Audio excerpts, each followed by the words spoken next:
Hi, my name is Ariane Schulner, and I'm going to be talking about jazz and its giants.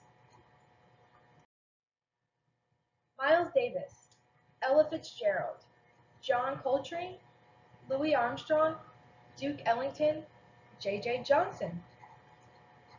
These are a few of the biggest names in jazz history. Jazz is one of the most influential genres in music. Even classical composers use elements of jazz in their work. Today, I will introduce you to jazz, their albums, and their performers. Welcome to the wonderful world of jazz.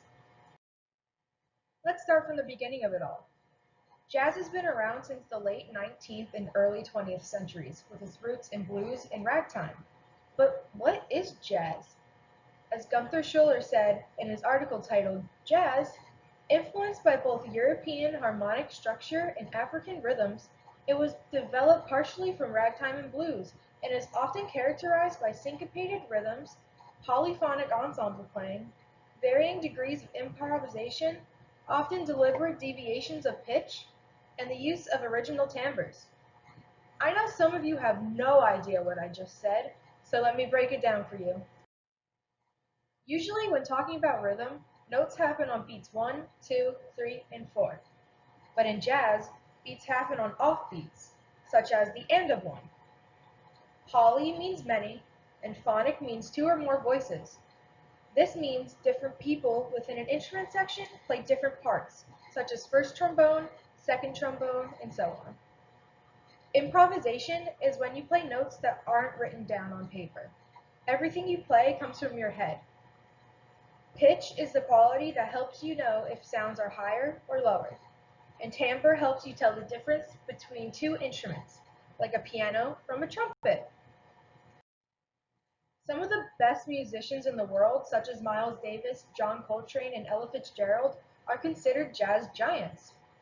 There is no set definition of jazz giant, but from researching, I believe it means best in the business.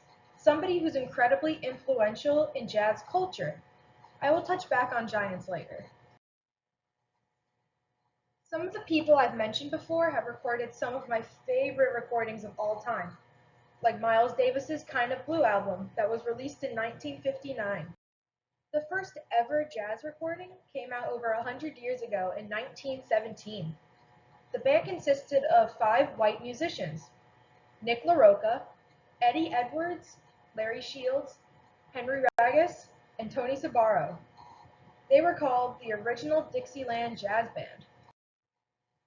One of the places that the ODJB had played at is now home of the Jazz at Lincoln Center. Jazz at Lincoln Center has been in operation since 1987. Some of the greatest musicians have performed or had their music performed there, such as Wynton Marsalis, who leads the band. They play many concerts based on musicians such as Miles Davis, Duke Ellington, and Ella Fitzgerald. As you can probably tell, Ella Fitzgerald is one of my all-time favorites. Her and J.J. Johnson are my personal inspirations. Ella is my inspiration for jazz vocals. She is known for singing with Louis Armstrong on their Ella and Louie album. She's most known as the First Lady of Song and Lady Ella. She interpreted much of the Great American Songbook, which is filled with the most important and influential popular songs and jazz standards from the early 20th century. J.J. Johnson was an American jazz composer and one of the genre's most influential trombonists.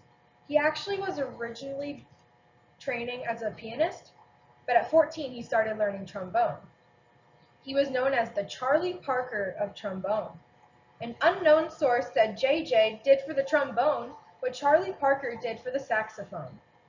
He was the one who showed people that bebop, a type of jazz that started in the 1940s, could actually be played on a slide trombone.